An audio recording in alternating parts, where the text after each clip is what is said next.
Chairman Buckley and members, my name is Anna Grace Husted. I'm here on behalf of ABC Texas on House Bill 5201. We're in support of the goal that the legislation is seeking to achieve. We just feel that additional changes are necessary to improve the bill.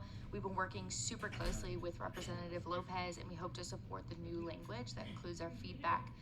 ABC Texas is comprised of commercial and industrial contractors from across the state, and our members regularly work on public K-12 projects. On those jobs, we've already required carry performance and payment bonds, and we believe that those overseeing the projects in a program management role should be held to similar standards. It's a matter of fairness, accountability, and basic public protection. As part of our feedback, we're recommending a new definition for this section that includes a definition for a, quote, program manager. This definition will align with what happens in practice and provide needed clarity to assist with implementation. But the goal remains, making sure anyone overseeing or managing construction for a school district is qualified, bonded, and held accountable, just like the contractors they supervise. We've seen firsthand how gaps in project oversight can lead to serious delays in litigation. A clear example is a school project in San Benito CISD, where poor management around the natatorium resulted in years of legal disputes and and unresolved construction issues. This bill would help prevent those situations by ensuring anyone overseeing public projects, whether they're called, quote, project managers, program managers, or something else, must meet a professional standard. We're recommending codifying a definition of, quote, project manager as any third-party individual or firm who is overseeing, coordinating, or acting as a liaison between the district and the contractors. By requiring proper credentials, documentation, and licensing for those roles, we can ensure clear expectations, accountability, and protect school districts from costly mismanagement and future litigation.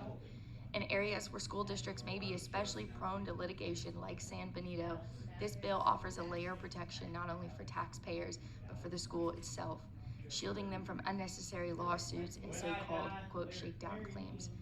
When expectations are clear and everyone is bonded and qualified, there's less room for blame shifting, more room for results. Thank you, and I'm happy to answer any questions. All right, thank you very much for your testimony. Members, any questions for this panel? Yes, Chairman Dutton. Thank you. Am I right that school districts can now do this on their own?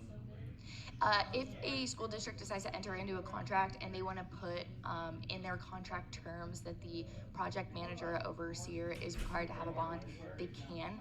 They don't. It's not a common practice. In these areas where we're already, the natatorium, for example, there was only 3 bids on that project, and none of them were even qualified to build a natatorium. There's only 10 companies in Texas that are qualified. Has that caused a problem? That they're not requiring bonds? Yes. Yes. So Then why don't they put it in the contract? whenever they do, people don't want to be held accountable. Any way to be able to shirk responsibility or accountability for you not managing a project responsibly, they don't want to be held accountable. Whenever you're requiring a bond, they go through the fair due process. Any contractor or sub-supplier, anyone else that's held to a bond is, and if they are responsible for delays or mismanagement, they should be held accountable through this bond, and they're not right now. Well, so if this bill is in effect, we would require them to have one, right? Yes. Okay, so, but if they don't want to do that, how does that work? I mean, I'm not sure that. If they don't want to have a bond Yes. ensuring that Yes, then if they they can't bid on the project. They won't win the project.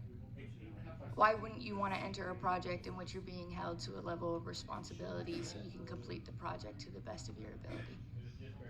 Well, that's my real dilemma.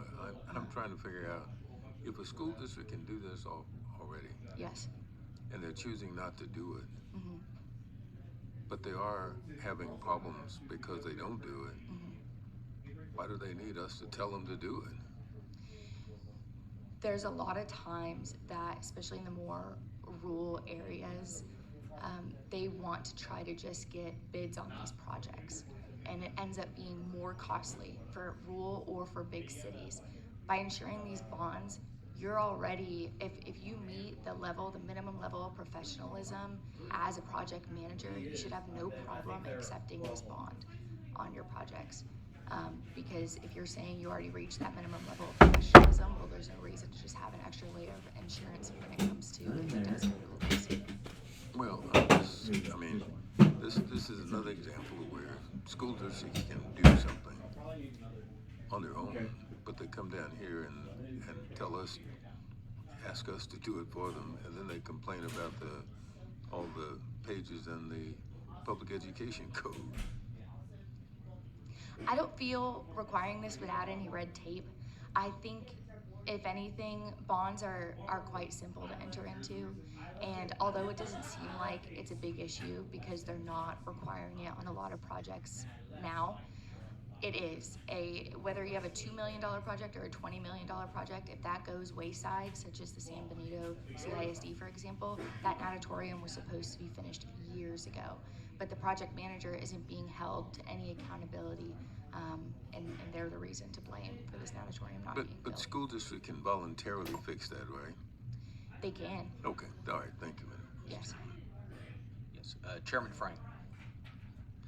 Just if I understand it, and I think based on y'all's testimony, it's bigger contractors it's easier to get bonds, it is more secure, but if you're a school board, you can get lower bids from unbonded, but you are taking increased risk.